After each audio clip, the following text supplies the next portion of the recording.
So we're finally going to meet Jesus Christ Superstar. We're finally going to meet Jesus Christ Superstar, sir. Oh, very exciting. So how do we kick off the greatest story ever told? With a 40-day test in the wilderness. Oh, like something out of Survivor? No, he's alone with the devil facing temptation. Oh, I see.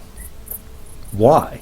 I don't know. Isn't he supposed to be God himself become flesh? Yes. And God is omniscient. Yes, what's your point? I'm just trying to figure out what the point of this test is. Well, or who called for it in the first place, honestly. Tell you what, the less you think about it, the better this'll go. Okay, gotcha. So, after 40 days with no food, Jesus is hungry. Wait, Jesus doesn't eat for over a month? Correct. My God, what kind of condition is he in? Oh, that is completely unaddressed. 3 days without food and I can barely stand. How could he have survived for 40? I don't know.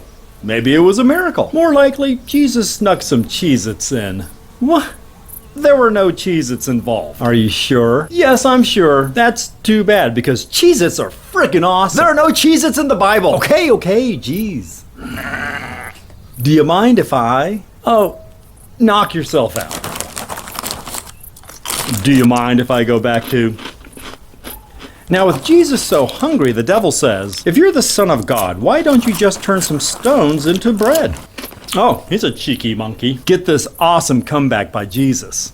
It is written, man shall not live on bread alone, but on every word that comes from the mouth of God. I get it. Jesus is starving and out of his mind. What do you mean? That's an answer to a question the devil didn't ask. I guess so, but it sounds kinda cool. Kinda. Then the devil takes Jesus to the top of a tall building and dares him to jump off, citing some generic scripture that God will save him. Ooh, does he do it? I bet he does. This would be such an awesome and spectacular miracle. Nah, he's not a frickin' idiot. He just begs off and says, don't put God to the test. What a dodge. Yeah. And then the devil takes him to a very high mountain and shows him all the kingdoms of the world. All this I will give you, he says, if you will bow down and worship me. But Jesus, being God and all, knows the devil is in no position to make good on this offer. True. And the devil would also surely know that Jesus is well aware that any such promise by him is an empty one. Yeah, I guess so. So this really isn't a temptation of any sort, is it? I guess not.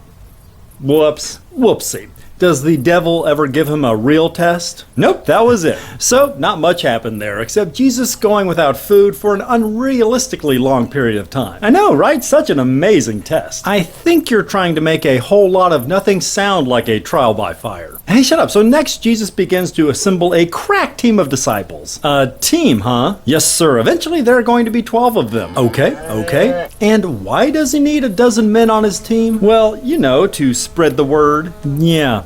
You were telling me earlier that Jesus is literally God. Yes, I get theoretically why God might want to come down to earth in human form. To prove, I don't know, something. Right, but now that he's here in the form of Jesus and old enough for people to take him seriously and all. Yes? Why wouldn't God just take him on a magical planet-wide goodwill tour solo? Planet. Meet and greet people wherever they live in their own native languages and remove any doubt who the Messiah is. Because he'd rather assemble a small handful of acolytes and try to get the word out in this tiny corner of the Middle East. But he's God. Why wouldn't he reveal himself and Jesus to every civilization worldwide and simultaneously? Because you can bet a crap ton of other religions are all growing their influence at this very moment as well. And without them hearing so much as a peep about Jesus, isn't that going to be setting up inevitable conflicts in the future? Look, sir, I'm going to need you to get all the way off my back about God using this dumb, stupid method to spread his message. Okay, sure, let me get off that thing. Great. So tell me about those 12 disciples. Their names are Simon Peter, James, son of Zebedee, and his brother John, Andrew, Philip, Nathaniel, Bartholomew, Matthew, Thomas, James, son of Alphaeus, Thaddeus, Simon the Zealot, and Judas Iscariot. Wait, that's 13 names.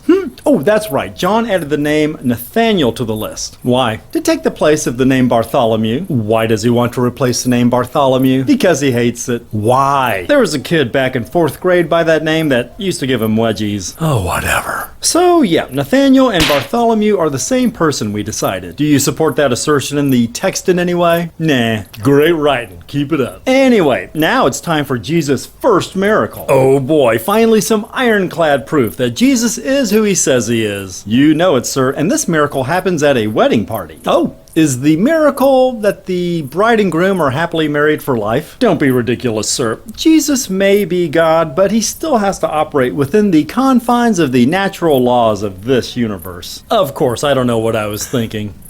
So tell me what happens here. Okay.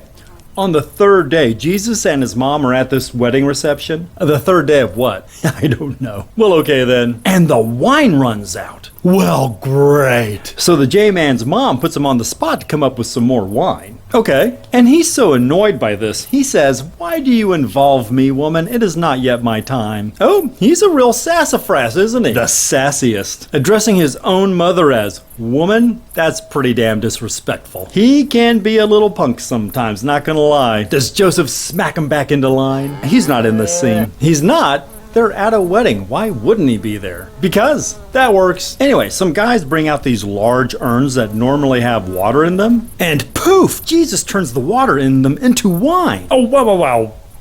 Wow. I know, right? Right off the top of my head, I can think of 3 different ways to fake that. Hey, shut up. So that convinces the disciples that Jesus is divine. Boy, that was easy. It was. It was super easy and barely an inconvenience. How else does he establish his divinity? He indulges in some holy vandalism. He what? He goes to the temple where lots of local vendors are engaged in legal commerce related to the worship of Yahweh, and he starts busting their shit up. Oh my God. Oh yeah, he makes a whip and he just goes apeshit, driving people away from their primary means of making a living, overturning their tables and scattering their money. Oh, making a whip and just going apeshit, driving people away from their primary means of making a living, overturning their tables and scattering their money is tight. Yeah, he gets all up in their business. At one point, he even yells at the sellers of doves, "Get these out of here. Stop turning my father's house into a market." But aren't doves a crucial ingredient in many of these sacrifices these people are required to make?